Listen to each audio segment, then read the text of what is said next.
Hello commandos, welcome to biometrics classes online. और solid state में हम लोग बात कर रहे हैं। सॉलिड स्टेट में मैंने आपको अभी तक डिफेक्ट्स के बारे में बता दिया था, उसके बाद हमने इलेक्ट्रिकल प्रॉपर्टी के बारे में भी थोड़ी सी बात किया था सॉलिड में। तो चलिए एक बार डिफेक्ट्स को रिकॉल कर लेते हैं। तो स्टोक्योमेट्रिक और नॉन स्टोक्योमेट्रिक दो टाइप के डिफेक्ट होते हैं। स्टोक्योमेट्रिक डिफेक्ट में रेशो ऑफ कैटायंस और एनायंस सेम रहता है। Ratio of cations and anions are the same in stoichiometric defect.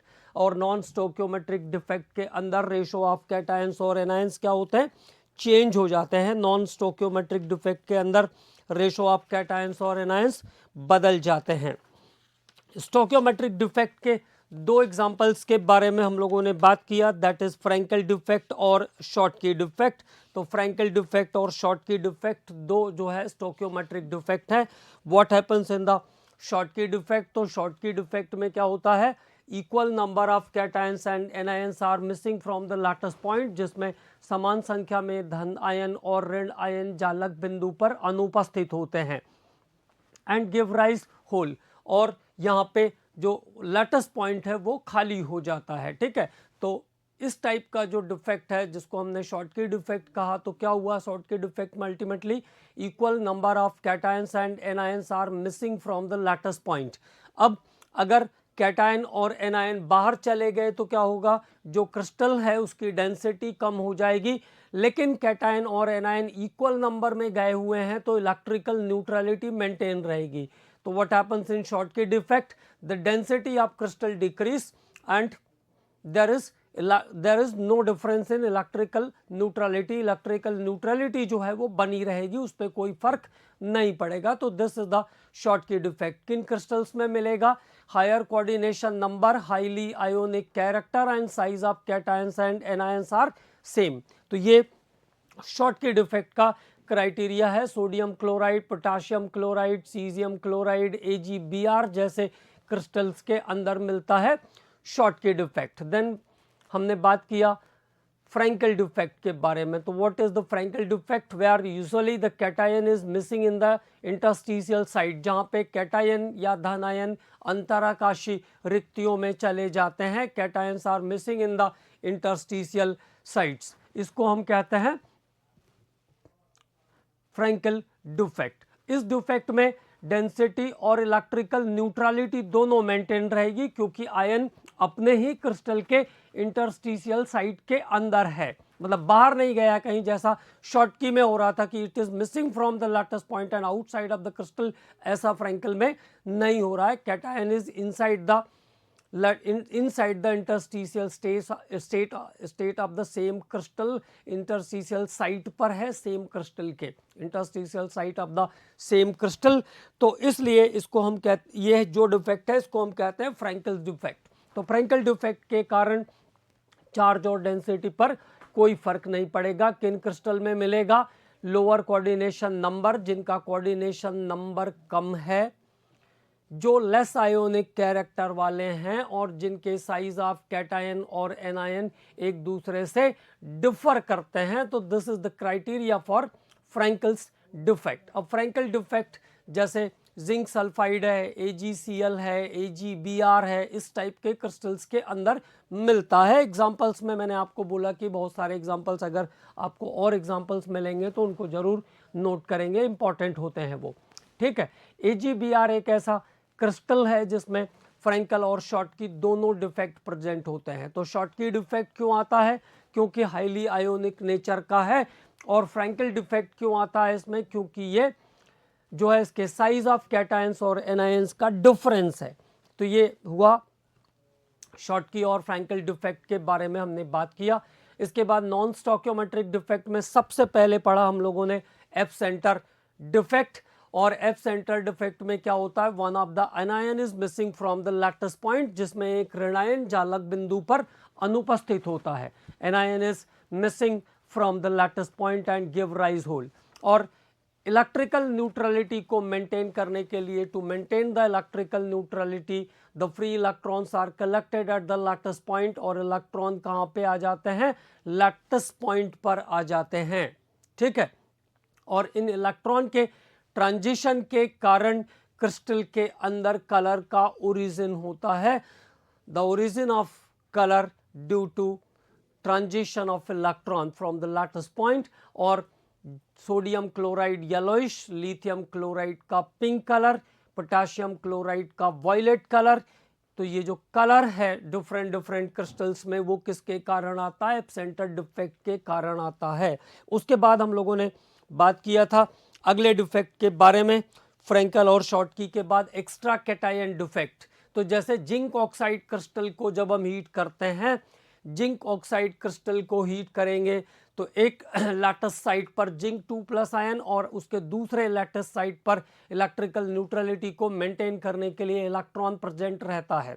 ठीक, एक लैटिस साइड में जिंक 2+ आयन और एक लैटिस साइड में इलेक्ट्रॉन प्रेजेंट रहता है। ठीक है, और ये जिंक ऑक्साइड को हीट करोगे तो ऑक्सीजन लॉस करेगा और इस कारण से जिंक ऑक्साइड का जो क्रिस्टल है वो येलोइश कलर शो करता है।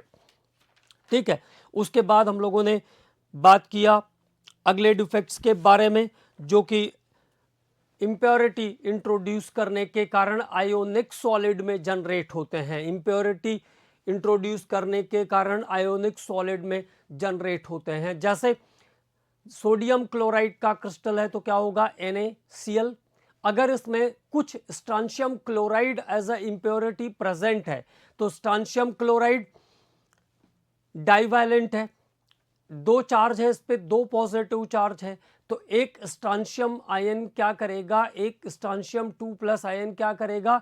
2 सोडियम आयन को रिप्लेस कर देगा। एक स्ट्रांशियम +2 आयन 2 सोडियम प्लस आयन को रिप्लेस करेगा, लेकिन नंबर में तो वो एक ही है। तो क्या करेगा? एक साइड तो वो ऑक्यूपाई कर लेगा स्ट्रांशियम और एक साइड हर बार वैकेंट होती जाएगी। तो जब स्ट्रांशियम क्लोराइड को हम सोडियम क्लोराइड के अंदर डालेंगे तो 2 सोडियम आयन डिस्प्लेस हो जाएंगे, 2 सोडियम आयन रिप्लेस हो जाएंगे, लेकिन एक साइड जो है वो स्ट्रांशियम ऑक्यूपाई कर लेगा और एक साइड वैकेंट होगी। तो वैकेंसी कितनी हुई? 1।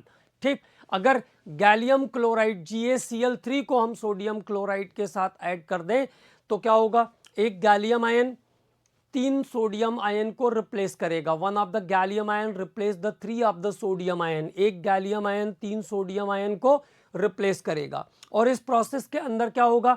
एक स्पेस गैलियम आयन ऑक्यूपाई करेगा और 2 वैकेंसी मिलेगी हर बार। तो गैलियम आयन मिलाएंगे तो 2 वैकेंसी आपको हर बार मिल जाएगी। इस पे हमने कुछ क्वेश्चंस भी करके देखे थे। ठीक है, एज इट इज अगर सिल्वर क्लोराइड के साथ कैडमियम क्लोराइड, तो CdCl2 is the cadmium chloride. तो कैडमियम क्लोराइड क्या करेगा? एक कैडमियम 2+ आयन 2 सिल्वर आयन को रिप्लेस करेगा और एक स्थान जो है वो कैडमियम आयन ऑक्यूपाई कर लेगा, एक वैकेंसी हर बार बचती जाएगी। ठीक है, तो ये था इंट्रोड्यूसिंग इम्प्योरिटीज इन आयोनिक सॉलिड। उसके बाद कोवेलेंट सॉलिड जो सेमीकंडक्टर्स हैं उसमें जब हम इम्प्योरिटी मिलाते हैं तो 2 टाइप की इम्प्योरिटी हम मिक्स कर सकते हैं, ट्राइवैलेंट और पेंटावैलेंट। तो पहले पेंटावैलेंट इम्प्योरिटी, तो पेंटावैलेंट इम्प्योरिटीज में क्या क्या मिला सकते हैं हम? नाइट्रोजन, फास्फोरस, आर्सेनिक, एंटीमनी और बिस्मथ, ये सब पेंटावैलेंट मेंबर्स हैं। जब हम पेंटावैलेंट इम्प्योरिटी मिलाते हैं, जब हम पेंटावैलेंट इम्प्योरिटी मिलाएंगे तो सिलिका और जर्मेनियम दोनों कैसे हैं? टेट्रावैलेंट है। 14th ग्रुप के मेंबर हैं, दोनों टेट्रावैलेंट है। 4 इलेक्ट्रॉन इम्प्योरिटीज के 4 इलेक्ट्रॉन जर्मेनियम या सिलिका के साथ कोवेलेंट बॉन्ड बनाने में कंज्यूम हो जाएगा and there is 1 electron is the left, और एक इलेक्ट्रॉन यहाँ पे खाली बचेगा and that electron is responsible for the normal conductivity. और ये इलेक्ट्रॉन नॉर्मल कंडक्टिविटी या नेगेटिव चार्ज इलेक्ट्रॉन के कारण कंडक्टिविटी करेगा। इसको हम कहते हैं एन टाइप ऑफ सेमीकंडक्टर। तो पेंटावैलेंट इम्प्योरिटी मिलाने पर एन टाइप का सेमीकंडक्टर बन जाएगा। ठीक है, इसके बाद अगर ट्राइवैलेंट इम्प्योरिटी की बात करें तो बोरॉन, एल्यूमिनियम, गैलियम, ये सब 13th ग्रुप के जो मेंबर हैं ये ट्राइवैलेंट होते हैं, इनके बैलेंस सेल में 3 इलेक्ट्रॉन प्रेजेंट है। ठीक, अब जब इसको आप टेट्रावैलेंट के साथ मिलाओगे तो 3 इलेक्ट्रॉन क्या हो जाएगा? 3 इलेक्ट्रॉन इम्प्योरिटीज का जर्मेनियम या सिलिका के साथ 3 कोवेलेंट बॉन्ड बना लेगा। एक इलेक्ट्रॉन के पास कोवेलेंट बॉन्ड बनाने के लिए अब इलेक्ट्रॉन नहीं है, तो उसका जो नेबर एटम है वो क्या करेगा, उसको इलेक्ट्रॉन देगा, उसको इलेक्ट्रॉन देने की कोशिश करेगा बॉन्डिंग के लिए। तो जब इलेक्ट्रॉन नेबर एटम से जंप होगा तो नेबर एटम के पास क्या बन जाएगा, इलेक्ट्रॉन निकलने के बाद पॉजिटिव चार्ज होल बन जाएगा। और जब मूवमेंट, जब कंडक्टिविटी पॉजिटिव चार्ज होल के कारण होगी तो इसे हम कहेंगे पी टाइप ऑफ सेमीकंडक्टर। तो इतने हमने डिफेक्ट्स पढ़े क्रिस्टल के अंदर, और डिफेक्ट बहुत इंपॉर्टेंट है, डिफेक्ट से हर बार कुछ ना कुछ क्वेश्चन जरूर आता है, तो डिफेक्ट्स को अच्छे से ध्यान रखना है। देन उसके बाद हमने बात किया इलेक्ट्रिकल प्रॉपर्टी के बारे में।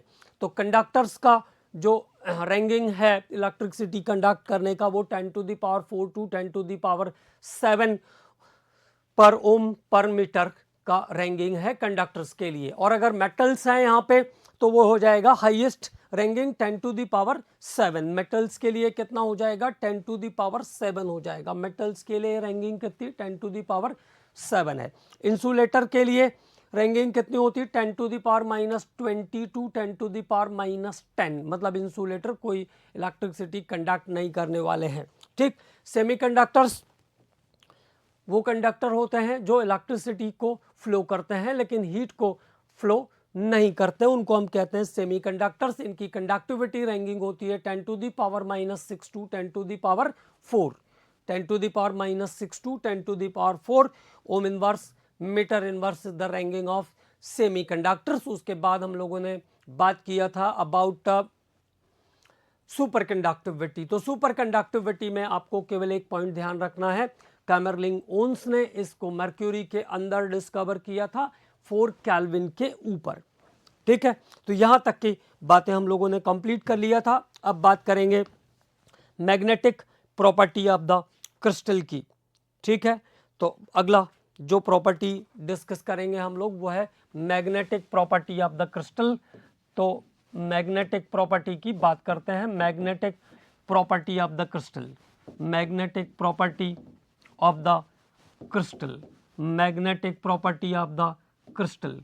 क्रिस्टल में कौन कौन सी मैग्नेटिक प्रॉपर्टी होती है, तो कुछ के बारे में तो हमें पहले से ही पता है, हम लोग पैरामैग्नेटिक डायमैग्नेटिक सभी चीज़ें पढ़ चुके हैं, बट यहाँ पे ये दोबारा आते हैं इसलिए एक बार हम लोग इसको रिकॉल कर लेते हैं। तो पहले पैरामैग्नेटिक, पैरामैग्नेटिक नॉर्मल वे में हम पैरामैग्नेटिज्म या पैरामैग्नेटिक किसको कहते हैं, जिसमें अनपेयर्ड इलेक्ट्रॉन प्रेजेंट होते हैं। जिसमें अनपेयर्ड इलेक्ट्रॉन प्रेजेंट हैं वो स्पीसीज कैसी होगी, पैरामैग्नेटिक। तो substances which are weakly attracted by the magnetic field, कैसे कहेंगे इसको, substances which are weakly attracted by the magnetic field, weakly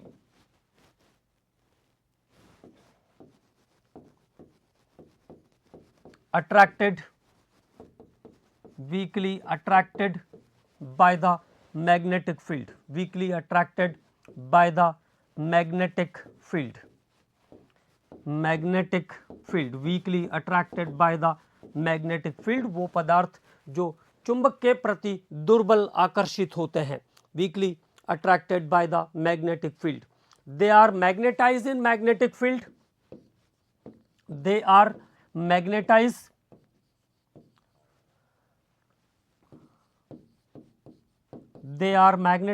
in magnetic field, they are magnetized in magnetic, they are magnetized in magnetic field। अगर magnetic field present है उस समय इनको हम क्या कर सकते हैं, मैग्नेटाइज कर सकते हैं, या ये मैग्नेटिक फील्ड के प्रेजेंस में मैग्नेटाइज हो जाते हैं, magnetise in the magnetic field, but loss the, but in absence of magnetic field lost their magnetic property, but lost their magnetic property, but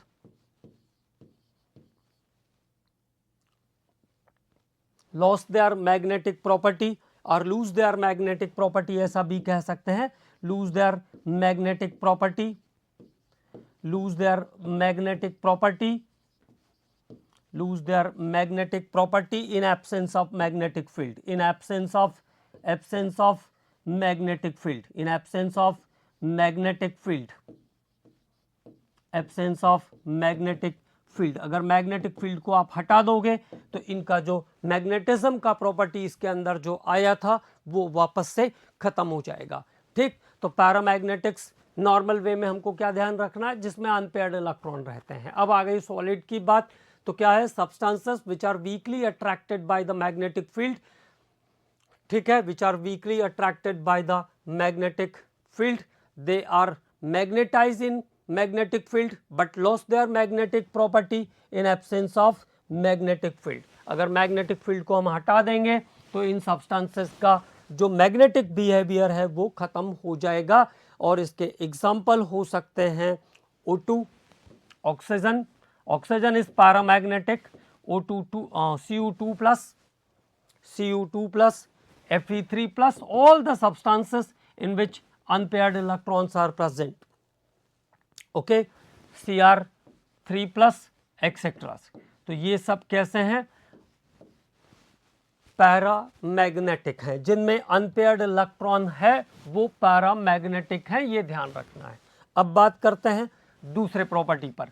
तो पैरामैग्नेटिक के बाद डायमैग्नेटिक, डायमैग्नेटिक। अब डायमैग्नेटिक्स क्या होते हैं, तो सिंपली एक बात तो हमको पहले वाली जो है वो ध्यान रखना ही है। डायमैग्नेटिक्स क्या होते हैं, इन विच नो अनपेयर्ड इलेक्ट्रॉन, तो वो बात तो ध्यान रखना है। डायमैग्नेटिक क्या होते हैं, जिनमें अनपेयर्ड इलेक्ट्रॉन एब्सेंट होते हैं, no unpaired electron is there, it is diamagnetic. तो डायमैग्नेटिक सब्सटेंसेस के बारे में बात करते हैं। Diamagnetic substances, diamagnetic substances, diamagnetic substances are weakly repelled by the magnetic field, weakly repelled by the magnetic field, weakly repelled by the magnetic field। तो ये magnetic field से रिपेल होते हैं, weakly repelled by the magnetic field, weakly repelled by the magnetic field। ऐसा भी आप कह सकते हैं नो अनपेयर्ड इलेक्ट्रॉन, इनमें कोई अनपेयर्ड इलेक्ट्रॉन नहीं होते हैं, no unpaired electron, no unpaired electron, जिसमें कोई अनपेयर्ड इलेक्ट्रॉन नहीं होगा, वो डायमैग्नेटिक्स होते हैं। वाटर हो गया, सोडियम क्लोराइड हो गया, बेंजीन हो गया, और वो सभी एग्जाम्पल जिसमें कोई अनपेयर्ड इलेक्ट्रॉन नहीं है, जैसे जिंक 2 प्लस है, कॉपर प्लस है, तो ये सब किसकी कैटेगरी में आ जाएंगे, डायमैग्नेटिक की कैटेगरी में आ जाएंगे, जिनमें कोई अनपेयर्ड इलेक्ट्रॉन प्रेजेंट नहीं है, उन सब्सटेंसेस को हम कहते हैं डायमैग्नेटिक। ठीक है, अब बात करते हैं अगले टॉपिक पर। तो डायमैग्नेटिक, पैरामैग्नेटिक फिर से रिकॉल कर लिया हमने। अब कुछ नई चीजें आएंगी, फेरोमैग्नेटिक, फेरोमैग्नेटिक, फेरोमैग्नेटिक। तो फेरोमैग्नेटिक्स क्या होते हैं, देखो, जिनमें बहुत सारे ऐसे अनपेयर्ड इलेक्ट्रॉन होंगे, बहुत सारे अनपेयर्ड इलेक्ट्रॉन प्रेजेंट होंगे अलग अलग अलग अलग जगह पर। ठीक है, अलग अलग ऑर्बिटल्स में अलग अलग जगह पर बहुत सारे अनपेयर्ड इलेक्ट्रॉन प्रेजेंट हैं, और जिनको हम परमानेंटली मैग्नेटाइज कर सकते हैं, मतलब जो मैग्नेटिक फील्ड को हटा लेने के बाद भी मैग्नेटिज्म शो करेंगे, उनको हम कहते हैं फेरोमैग्नेटिक, उनको हम क्या कहते हैं, फेरोमैग्नेटिक। जैसे पैरामैग्नेटिज्म में क्या हो रहा था, अगर मैग्नेटिक फील्ड है तब तक तो वो मैग्नेटाइज है, लेकिन उसके बाद वो मैग्नेटिक प्रॉपर्टी लॉस कर देते हैं। लेकिन फेरोमैग्नेटिक्स क्या होते हैं, जो मैग्नेटिक फील्ड के एब्सेंस में भी मैग्नेटिक प्रॉपर्टी शो करते हैं, उनको हम कहते हैं फेरोमैग्नेटिक। तो the substances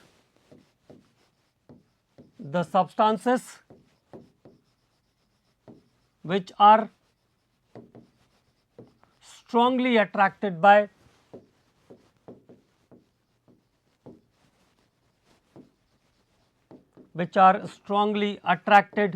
by magnetic field, substances which are strongly attracted by magnetic field, strongly attracted by magnetic field, which are strongly attracted by magnetic field, जिनका magnetic field के लिए strong attraction रहता है, strongly attracted by magnetic field, and show the magnetic property, and show the magnetic property, show the magnetic property,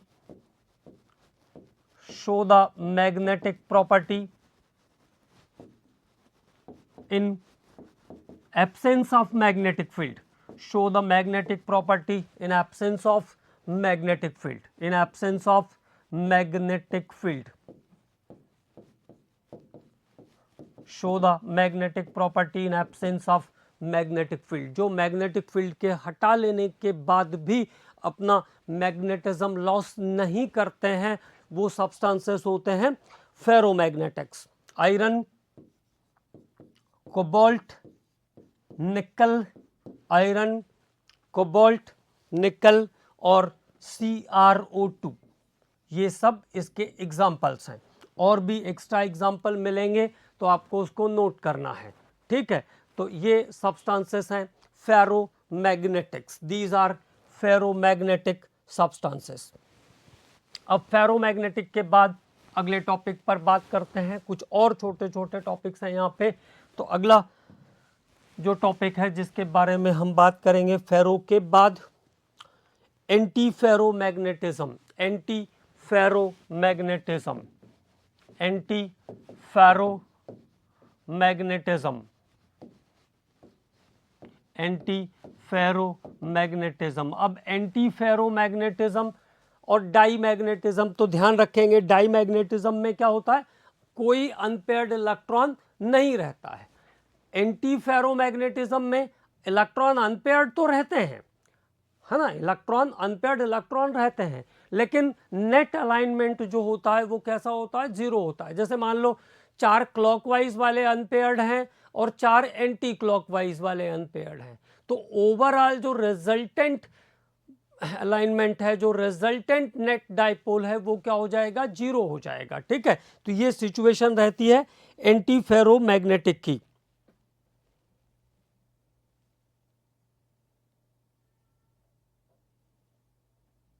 तो anti ferromagnetic क्या होता है, जहां पर नेट अलाइनमेंट क्या हो जाएगा, जीरो हो जाएगा। It is paramagnetic, it is paramagnetic, it is paramagnetic, paramagnetic तो होंगे, but net alignment, net alignment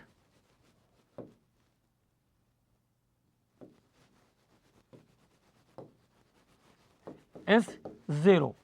जैसा मैंने आपको बताया, ऐसे ध्यान रखना है कि जितने क्लॉक वाइज हैं, अगर उतने ही एंटी क्लॉकवाइज इलेक्ट्रॉन भी अनपेयर्ड स्टेट में हैं, तो एंटी फेरोमैग्नेटिक होगा और उसका नेट अलाइनमेंट क्या हो जाएगा, जीरो हो जाएगा। ये ध्यान रखना है।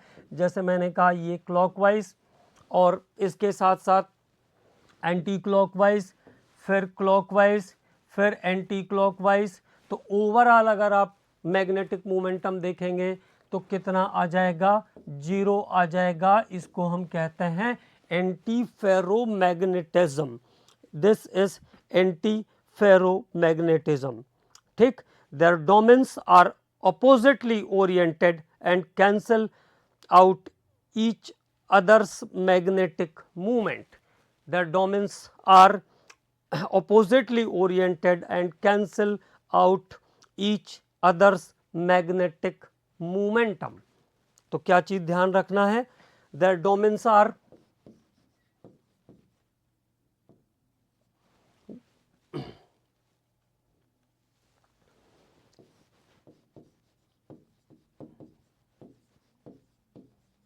एक लाइन और ध्यान रखेंगे, their domains are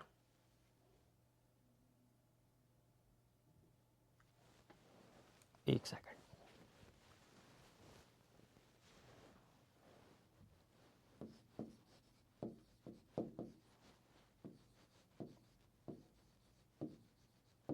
domains are, their domains are oppositely oriented,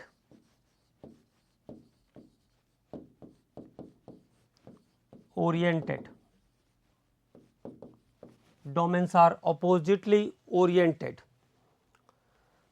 and cancel out each other's magnetic momentum, and cancel out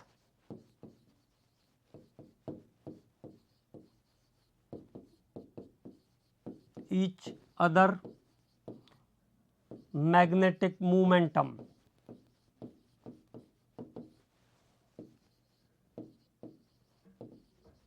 cancel out each other magnetic momentum.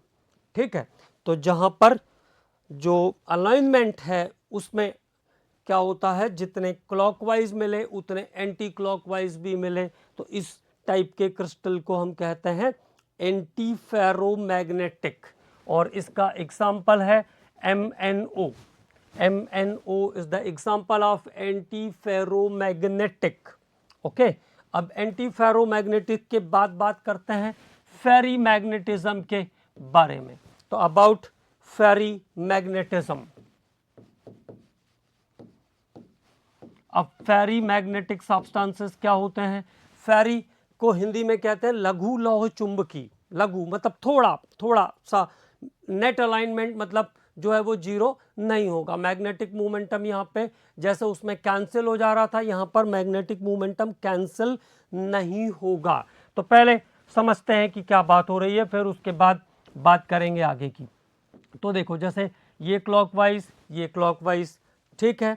अब मान लो फिर से एक क्लॉकवाइज, एक एंटी क्लॉकवाइज, और उसके बाद एक क्लॉकवाइज, एक एंटी क्लॉकवाइज। तो ये अरेंजमेंट जो है ये फेरी मैग्नेटिज्म को शो करता है। यहाँ पे दो इलेक्ट्रॉन ऐसे हैं जो सेम स्पिन वाले बच रहे हैं, तो net alignment is not cancel the magnetic momentum. ठीक, तो net alignment is not zero. आप यहाँ पे क्या कह सकते हो इसको? नेट अलाइनमेंट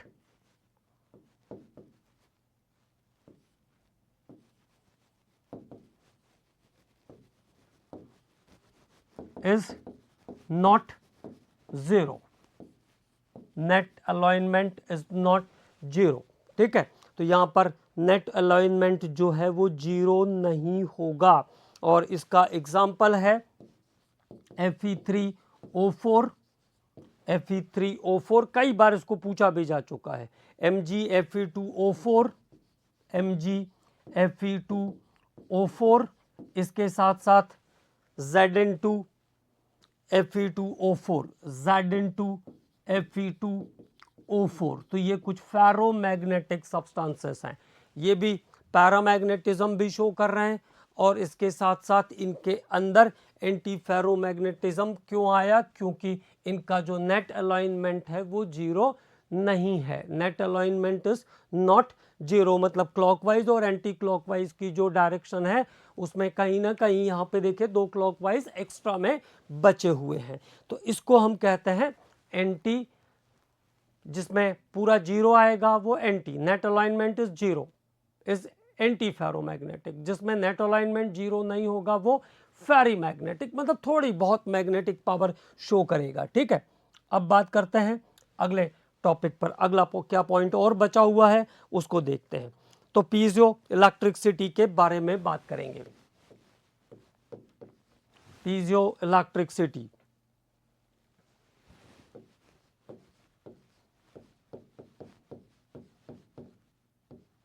अब ये सब छोटे छोटे पॉइंट्स हैं, लेकिन ध्यान रखना है हमको, क्या पूछेंगे पता नहीं रहता, इसलिए सभी चीज़ों को ध्यान रखना है। तो पीजो इलेक्ट्रिसिटी क्या होती है? When crystal is subjected to mechanical stress, मतलब प्रेशर के थ्रू, प्रेशर लगा के पीट करके किसी क्रिस्टल से जब हम उसके आयंस को मूव कर देते हैं, जिसके कारण थोड़ी इलेक्ट्रिसिटी उसके अंदर कंडक्ट होती है, इसको हम कहते हैं पीजो इलेक्ट्रिसिटी। तो पीजो इलेक्ट्रिसिटी क्या है? when these crystals are subjected to mechanical stress, when these crystals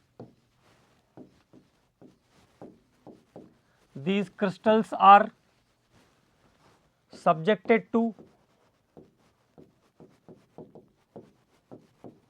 mechanical stress, in crystals को जब हम मैकेनिकल स्ट्रेस में डालते हैं, मतलब इनको पीटने का काम करते हैं जिससे कि प्रेशर एक्सर्ट करे, crystals are subjected to mechanical stress, electricity is produce, electricity is produced, electricity is produced, electricity is produced, electricity is produced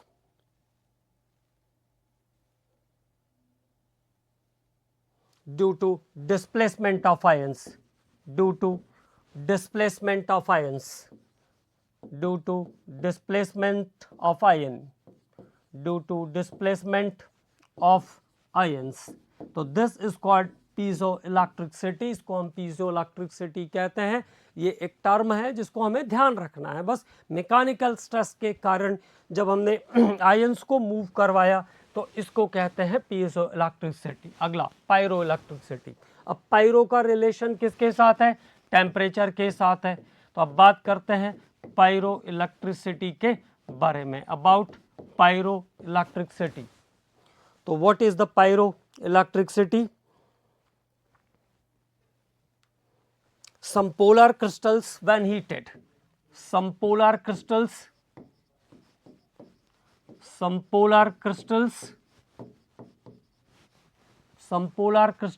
when heated, कुछ पोलर क्रिस्टल को अगर आप हीट करते हैं, some polar crystals were heated, it produce small amount of current, it produce small amount of current, small amount of current, small amount of current। तो जहां पर pressure के थ्रू, मैकेनिकल स्ट्रेस के थ्रू हमने electricity conduct कराया उसको हम कहते हैं पीजो इलेक्ट्रिसिटी, और जहां पर टेम्परेचर के थ्रू हमने इलेक्ट्रिसिटी कंडक्ट कराया उसको हम कहते हैं पायरो इलेक्ट्रिसिटी। केवल इतनी सी बात यहां पे ध्यान रखना है, इसको कहेंगे पायरो इलेक्ट्रिसिटी। अब इसके बाद इधर जनरल वे वाले आपके पूरे टॉपिक जो है डिफेक्ट से लेकर के यहां तक के सारे टॉपिक अब आपके फिनिश हो गए। अब हम लोग बात करेंगे अगले टॉपिक पर, और वो टॉपिक है, अच्छा एक और टॉपिक पे पहले बात कर लेते हैं, फिर उसके बाद पैकिंग के बारे में बात करते हैं। तो अगला जो टॉपिक है वो केवल एक इक्वेशन, केवल आपको ध्यान रखना है कि ऐसा कोई इक्वेशन, ऐसा कोई नाम आया था सॉलिड में, कभी कभी कुछ चीज़ों के बारे में उससे बात करेंगे। तो ब्रैग्स इक्वेशन के बारे में बात कर रहे हैं। स्ट्रक्चर डिटर्मिनेशन बाय एक्सरेज, इसको भी फिनिश कर लेते हैं। स्ट्रक्चर डिटर्मिनेशन बाय एक्सरेज, किसी क्रिस्टल के स्ट्रक्चर का डिटर्मिनेशन एक्सरेज के हेल्प से, structure determination of crystal by x-rays, और इसको हम कहते हैं Bragg's equation. It is by Bragg's equation, इसको हम क्या कहते हैं? ब्रैग्स इक्वेशन कहते हैं। तो क्लियर है बात किस काम के लिए यूज होता है? क्रिस्टल का जो अरेंजमेंट है, क्रिस्टल का जो स्ट्रक्चर है, उसको पढ़ने के लिए, उसकी जानकारी के लिए हम क्या यूज करते हैं? एक्सरेज यूज करते हैं, और इसका जो कैलकुलेशन होगा वो बाय ब्रैग्स इक्वेशन होगा। तो ब्रैग्स इक्वेशन क्या होता है? n lambda equal to 2d sine theta. केवल इतनी सी बात इसमें ध्यान रखना है, मेडिकल में इससे आगे कभी कोई क्वेश्चन नहीं आया, सीधे सीधे क्वेश्चन आए what is the Bragg's equation. तो Bragg's equation is the n lambda equal to 2d sine theta, ठीक है। जहां पे लैम्डा क्या है? Wavelength of x rays, lambda is the wavelength of x rays, wavelength of x rays, lambda is the wavelength of x rays, lambda क्या है? X rays का wavelength है। Theta is the angle between incident x rays and plane of the crystal, theta is the angle between angle between incident X-rays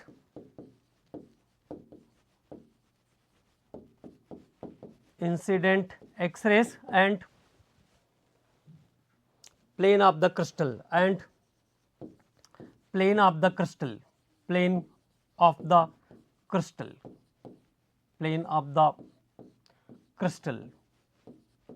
theta angle है X-rays के incident और plane of angle के बीच का जिस पे वो ड्रॉप आउट करेगी, है ना। तो ब्रैग्स इक्वेशन को केवल n lambda equal to 2d sine theta के फॉर्म में ध्यान रखना है। अब उसके बाद d की बारी आई। d क्या है, तो जो भी क्रिस्टल होगा उसकी जो थिकनेस होगी, उसके दो शुरू और लास्ट की जो मोटाई होगी उसको हम कहते हैं d। Distance between plane of the constituent particle, distance between plane of the constituent particle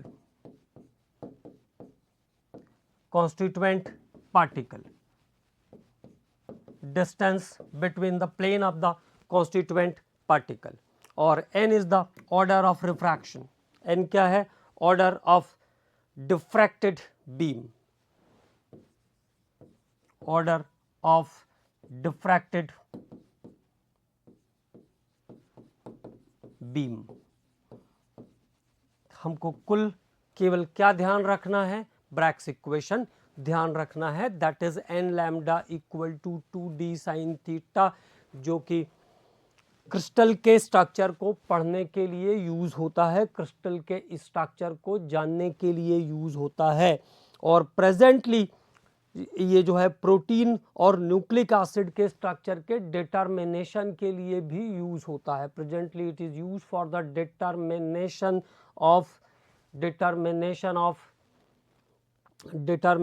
of structure of protein and nucleic acid. Presently इसका यूज प्रोटीन और न्यूक्लिक एसिड के डिटर्मिनेशन के लिए भी करते हैं। ठीक है, अब बात करते हैं हम लोग पैकिंग के बारे में। अब सब कुछ फिनिश हो गया तो अब आराम से पैकिंग के बारे में बात करते हैं, पैकिंग को समझते हैं। थोड़ा सा यहाँ पे पैकिंग में एक बात ध्यान रखना है कि क्या होते हैं, जो भी क्रिस्टल है वो सब परफेक्टली 3D स्ट्रक्चर होते हैं। जो क्रिस्टल्स हैं वो कैसे हैं, सब 3D स्ट्रक्चर हैं, और ये सॉलिड कॉन्स्टिट्यूएंट से मिलकर के बने हुए होते हैं। सभी सॉलिड कॉन्स्टिट्यूएंट से मिलकर बने होते हैं। जैसे मान लीजिए सोडियम क्लोराइड है, तो आपने पढ़ा होगा एक सोडियम प्लस आयन 6 क्लोराइड आयनों से सराउंडेड रहता है। 1 sodium ion is surrounded by 6 chloride ion and each chloride ion is surrounded by the 6 sodium ion। मतलब जो कॉन्स्टिट्यूएंट हैं वो कैसे सराउंड है क्रिस्टल के अंदर, कैसा उनका अरेंजमेंट है, इसी को हम कहेंगे पैकिंग। ठीक, तो कॉन्स्टिट्यूएंट पार्टिकल को आप हार्ड स्फीयर या हार्ड बॉल जैसा मान सकते हो। अब जब हम इसको समझना शुरू करेंगे तो हम पहले समझेंगे कि 1 डायमेंशन में कैसे होती है, फिर 2 डायमेंशन में कैसे होती है, फिर 3 डायमेंशन में कैसे होती है। लेकिन मैंने आपको बताया कि किसी भी क्रिस्टल का जो स्ट्रक्चर है वो एक्चुअली कैसा होता है, 3D स्ट्रक्चर होता है। ठीक, तो क्या ध्यान रखना है, in solid constituent particles are close packed. Solid में, किसी भी सॉलिड में जो कॉन्स्टिट्यूएंट पार्टिकल होते हैं वो कैसे होते हैं, क्लोजली पैक्ड होते हैं, and the living less space, और थोड़ी बहुत जगह खाली छोड़ते हैं, जिसको हम वैकेंट स्पेस कहते हैं। ठीक, तो अब बात करते हैं हम क्लोज पैकिंग इन 1 डायरेक्शन। सबसे पहले क्लोज पैकिंग इन 1 डायमेंशन, एक दिशा में क्लोज पैकिंग इन 1 डायमेंशन। तो इसमें आप क्या कर सकते हो, क्लोज पैकिंग इन 1 डायमेंशन में स्फीयर्स का अरेंजमेंट ऑफ सॉलिड, एक दूसरे को टच करते हुए सॉलिड को आपको क्या करना है, अरेंज करना है। इसमें वन डायमेंशन मतलब एक ही दिशा में, जैसे आप एक के बाद एक के बाद एक के बाद स्फीयर्स को रख दीजिए। अब उसके बाद क्या हो जाएगा, ये पैकिंग इन वन डायमेंशन। तो there is only one way to arrange the sphere in one dimension. एक ही तरीका है इसमें स्फीयर्स को अरेंज करने का। और किसी भी सेंट्रल, किसी भी बीच वाले स्फीयर को जब आप देखोगे, जैसे मान लो मैंने इस स्फीयर को देखा, तो ये स्फीयर क्या कर रहा है, यहां से एक और यहां से एक, दो स्फीयर को टच कर रहा है। तो central sphere always touch the two sphere. कोई भी central sphere one dimension packing में दो अदर स्फीयर को टच करेगा, ठीक है। तो इसका जो कोऑर्डिनेशन नंबर होगा वन डायमेंशन में वो कितना हो जाएगा, 2 हो जाएगा, ठीक है।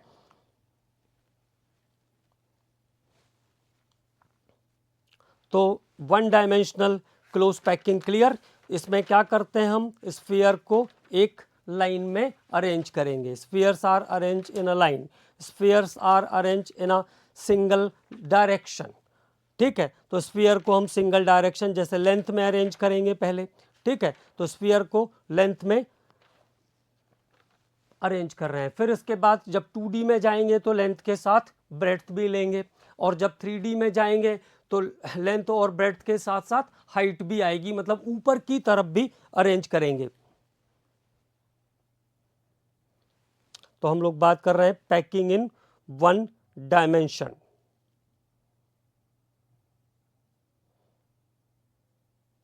तो इसमें क्या किया हमने, कैसे लिखेंगे, arrange the constituent, arrange the constituent, arrange the constituent. इसमें हम कॉन्स्टिट्यूएंट को अरेंज कर रहे हैं, arrange the constituent in a row, arrange the constituent in a row where spheres touching each other, where spheres touching each other, जबकि हर sphere दो sphere को touch कर रहा है। हर कोई भी मिड वाला जो स्फीयर होगा वो दो स्फीयर को टच करेगा, where spheres touching two spheres. So its coordination number, so its coordination number, so its coordination number is 2, इसलिए इसका कोऑर्डिनेशन नंबर कितना होगा, यहाँ पे 2 होगा। तो वन डायमेंशन पैकिंग के अंदर हम क्या करते हैं, स्फीयर्स को एक स्ट्रेट लाइन में एक दूसरे के कांटेक्ट में रखते हुए, एक दूसरे को टच करते हुए आगे जाते हैं, और हर बीच का स्फीयर जो है दो स्फीयर को टच करेगा, तो इसका कोऑर्डिनेशन नंबर हो जाएगा 2। This is packing in one dimension. तो ये वन डायमेंशन की पैकिंग है। अब बात करते हैं packing in two dimension. Packing in two dimension, packing in two dimension. तो देखो 2D पैकिंग में हम इसको कैसे अरेंज कर सकते हैं, तो ये सब चीज़ें देखिए इमेजिनेशन वाली चीज़ें हैं, तो थोड़ा सा इसमें ध्यान भी देना है। जैसे वन डायमेंशन में क्या कहा हमने, स्फीयर्स को सीधे एक दूसरे को टच करते हुए एक लाइन में रखते हुए जाइए आप, तो ये 1D पैकिंग हो गई। अब बात कर रहे हैं हम लोग 2D पैकिंग के बारे में। 2D पैकिंग कैसी होती है, तो 2D पैकिंग में देखो क्या हो सकता है, जैसे मैंने ये स्फीयर की पहली लाइन अरेंज किया था, this is the first row of the sphere, ये स्फीयर का पहला रो था, this is the first row of the sphere. अब जो सेकंड रो है स्फीयर का, सेकंड रो में आपको अलाइनमेंट का ध्यान रखना है। एक स्फीयर को ठीक दूसरे स्फीयर के ऊपर रखना है, एक स्फीयर को ठीक दूसरे स्फीयर के ऊपर रखेंगे अगर हम, तो इस टाइप की जो पैकिंग होगी जिसमें एक स्फीयर को हम एग्जैक्टली दूसरे स्फीयर के ऊपर रख रहे हैं, तो इसको हम कहते हैं square close packing. It is called square close packing. यहाँ पे जो पैकिंग होगी वो कैसी होगी, इसको हम कहेंगे स्क्वायर क्लोज पैकिंग। अब इसमें आप किसी सेंट्रल स्फीयर की सिचुएशन देखेंगे तब वो चीज़ क्लियर हो जाएगी। जैसे मान लीजिए ये स्क्वायर क्लोज पैकिंग बनाया मैंने, क्या कर रहे हैं इस स्क्वायर क्लोज पैकिंग के अंदर, एक स्फीयर को ठीक हॉरिजॉन्टली और वर्टिकली एक दूसरे के ऊपर अरेंज कर रहे हैं, मतलब इसका अलाइनमेंट कैसा है, बिल्कुल हॉरिजॉन्टल और वर्टिकल सेम है ना, हॉरिजॉन्टल और वर्टिकल अलाइनमेंट कैसा है, सेम है। तो इसको हमने कहा स्क्वायर क्लोज पैकिंग। अब कैसे दिखेगी कि ये स्क्वायर क्लोज पैकिंग है, तो जैसे मान लीजिए ये सेंट्रल स्फीयर है, मिडिल स्फीयर कहा मैंने इसको। अब ये कितने को टच कर रहा है, ये देखिए, एक स्फीयर, दो स्फीयर, तीन स्फीयर और चार स्फीयर को, एग्जैक्टली चार स्फीयर को ये सेंट्रल स्फीयर टच कर रहा है। तो this central sphere touches 1 2 3 and 4 spheres, और इन सबको आप मिलाओगे तो ये कैसा हो जाएगा, स्क्वायर क्लोज पैकिंग हो जाएगी। तो ये पहला पैकिंग का तरीका 2D का स्क्वायर क्लोज पैकिंग। तो स्क्वायर क्लोज पैकिंग में क्या होता है, एक सेंट्रल स्फीयर अपने सराउंडिंग, अपने नेबरिंग 4 एटम्स के टच में रहता है। This is called square close packing. तो स्क्वायर क्लोज पैकिंग में हमने क्या काम किया, ये बात समझ में आया। जब एक स्फीयर ठीक दूसरे स्फीयर के, एक लाइन के स्फीयर और दूसरे लाइन के स्फीयर ठीक एक दूसरे के अलाइनमेंट में रखे हुए हैं, मतलब ये देखिए बिल्कुल अलाइंड है, ये अलाइंड है और ये अलाइंड है, तो इसको हम कहते हैं स्क्वायर क्लोज पैकिंग। और स्क्वायर क्लोज पैकिंग में कोऑर्डिनेशन नंबर कितना मिलेगा, 4 मिलेगा। हर स्फीयर क्या कर रहा है, 4 स्फीयर को टच कर रहा है। हर सेंट्रल स्फीयर क्या कर रहा है, 4 स्फीयर को टच कर रहा है। तो इसको हम कहेंगे स्क्वायर क्लोज पैकिंग। ठीक है, क्लियर। अब दूसरा टाइप का अरेंजमेंट 2D में कैसा हो सकता है, उसके बारे में बात करते हैं। तो what is the second type of arrangement in 2D। तो 2D के अंदर सेकेंड अरेंजमेंट क्या हो सकता है, एक अरेंजमेंट तो हमने देख लिया 2D का। सेकेंड जो अरेंजमेंट होता है उसको हम कहते हैं हेक्सागोनल क्लोज पैकिंग।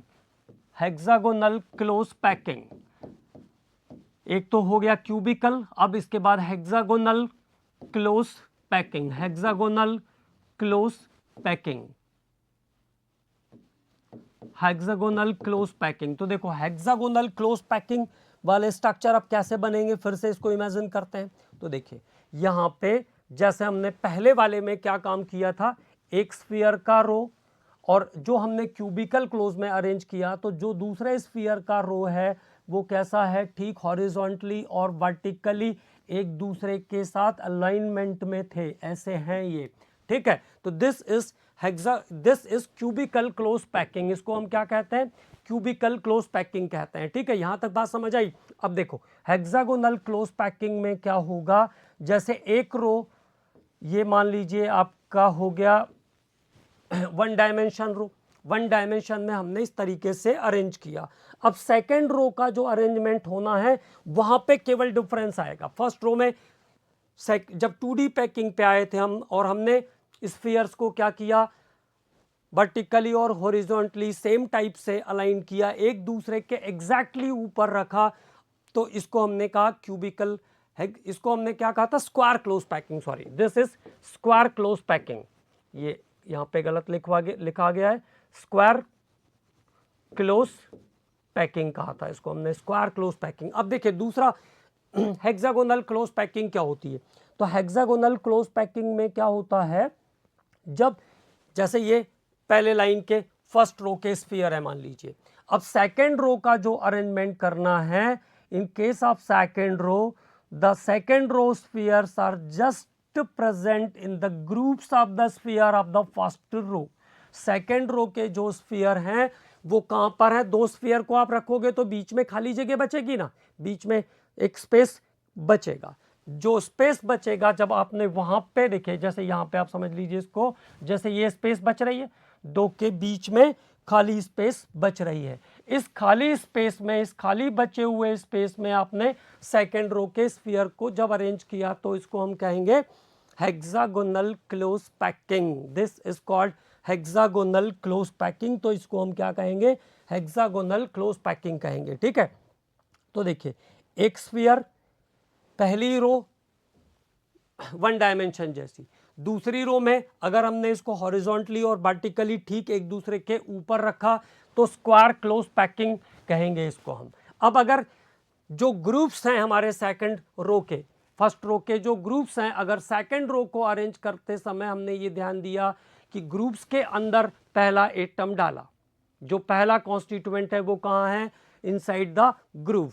ठीक है, तो इस टाइप का जो अरेंजमेंट होगा इसको हम क्या कहेंगे, हेक्सागोनल क्लोज पैकिंग कहेंगे। ठीक है, अब यहाँ पे अगर आप किसी सेंट्रल स्फीयर को देखोगे, अगर आप किसी सेंट्रल स्फीयर को देखोगे, जैसे मान लो ये आपका मिड स्फीयर है, आप इसको देखोगे तो कितने को टच कर रहा है ये, 1 2 3 4 5 और 6 स्फीयर के टच में है ये। तो this arrangement is called hexagonal close packing. इस अरेंजमेंट को हम क्या कहेंगे, हेक्सागोनल क्लोज पैकिंग कहेंगे। This arrangement is called hexagonal close packing. और यहाँ पे कोई भी स्फीयर कितने स्फीयर के डायरेक्ट टच में है, 6 स्फीयर के डायरेक्ट टच में है। 1 sphere is in directly touch with the 6 spheres. तो कोऑर्डिनेशन नंबर यहाँ पे कितना हो जाएगा, 2D में 6 हो जाएगा। तो there is coordination number is 6। यहाँ पर कोऑर्डिनेशन नंबर कितना हो जाएगा, 6 हो जाएगा। जबकि स्क्वायर क्लोज पैकिंग में coordination number, 2 dimensional square close packing में कोऑर्डिनेशन नंबर कितना था, 4 था।